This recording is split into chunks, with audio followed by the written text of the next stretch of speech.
Hello, second hour.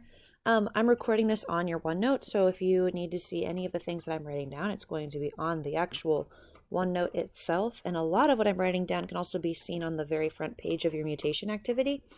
But what I want to talk to you about are the two different types of mutations. So first of all, remember that a mutation is any change in genetics, right? So that can be your DNA, that can be your RNA.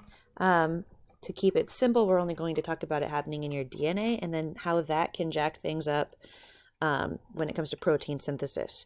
So notice you're doing the same thing with the protein synthesis. You're taking your DNA, changing it into mRNA, changing it into a protein. In this activity, you are given one DNA sequence, that very first one. That is your original sequence. There are no mutations in that sequence. And then every single sequence after that has a mutation that happens to it. And what you do is you compare that sequence to the original to see which one it was. So for example, after I do all of the translation to the second sequence, then I would compare all of that to the first one and see, okay, what's different here from this one? From the second one to the first one. Okay, what's different here from the third one to the first one? Every single one after that, I compare to the first one. Before you can compare, though, you need to know what you're looking for. What you're looking for are two different types of mutations. So there are mutations and there are frame shift mutations. So for point mutations, there are three types. There is a missense, a nonsense, and a silent. For frame shift, there are only two. There's deletion and insertion. Something important to know is that the way these two differ, point does not change the number of nucleotides, the number of letters. And then how is that different from frame shift? Obviously, frame shift is going to be the opposite, right? It changes the number of nucleotides. Okay, hold on. Baby needs a pacifier. I don't know if you can hear her or not. Okay, so let's start with missense. So missense does not change the number of nucleotides. This is when in the final protein you have a one letter or nucleotide. Actually, I'm just going to write nucleotide because we're fancy now. One nucleotide changes, and that causes one amino acid to change. Okay, so that could be like having a valine for an amino acid originally, and then you get one nucleotide to change. Now all of a sudden it's a proline. All right.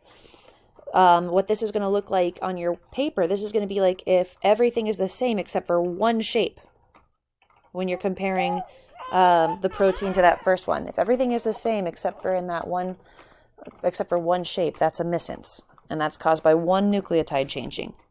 Okay. For nonsense can be kind of scary because this is when one nucleotide changes. Come on, baby. There we go. One nucleotide changes, and the codon, the group of three it's in, the group of three letters, becomes a stop codon. And that's bad because if that happens early on, then you're not going to transcribe or translate anything after that, right? Or you're not going to translate anything after that. Because it's a stop codon. You hit a stop codon, what are you supposed to do? Stop. So when you hit this one in your packet, when you hit a stop codon, you stop. You can't go any further. Okay, that's how you know that's a nonsense. You hit a stop codon and it's not supposed to be there. All right. The very last one is a silent mutation. This is when one nucleotide changes,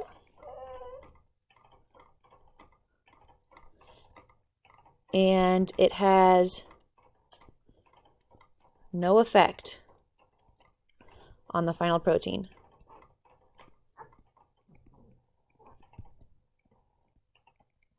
So let's say you had a leucine for before, then one nucleotide might change, one letter might change, but you'd still have a leucine. And this is possible because if you look at your codon chart, notice there's multiple ways to get certain amino acids. I think leucine's one of them off the top of my head. And maybe there's a couple ways to get, but notice there's a couple ways that you can get leucine, right? So if that one letter changes, you could still go from a leucine to a leucine. So it's not that big of a deal. Your final protein won't change. But if you look at the DNA and you look at the RNA, there might be one letter that's different. Okay? For frame shift, these ones tend to be a lot worse. And I shouldn't say worse because remember, mutations aren't always bad. They can be good as well. But it will have a lot more drastic of an effect. The effect will be a lot more noticeable. And that's because it changes the codons themselves. Your codons are groups of 3, right?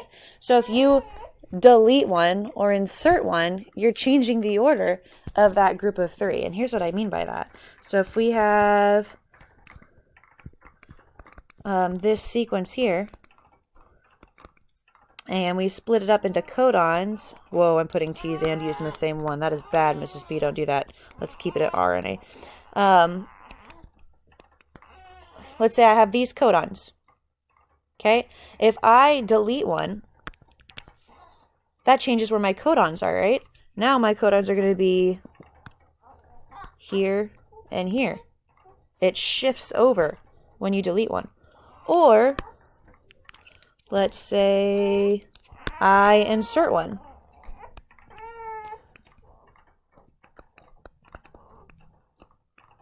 Here's where my codons are originally. If I insert another one, so I put in an A right here, well, that changes where my new codons are, right? So I have 1, 2, 3.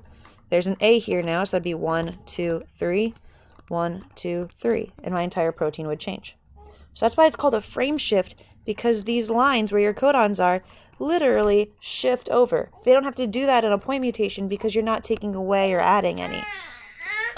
I don't think Lola likes mutations very much, and that's okay. All right. So for deletion, it's right in the name, right?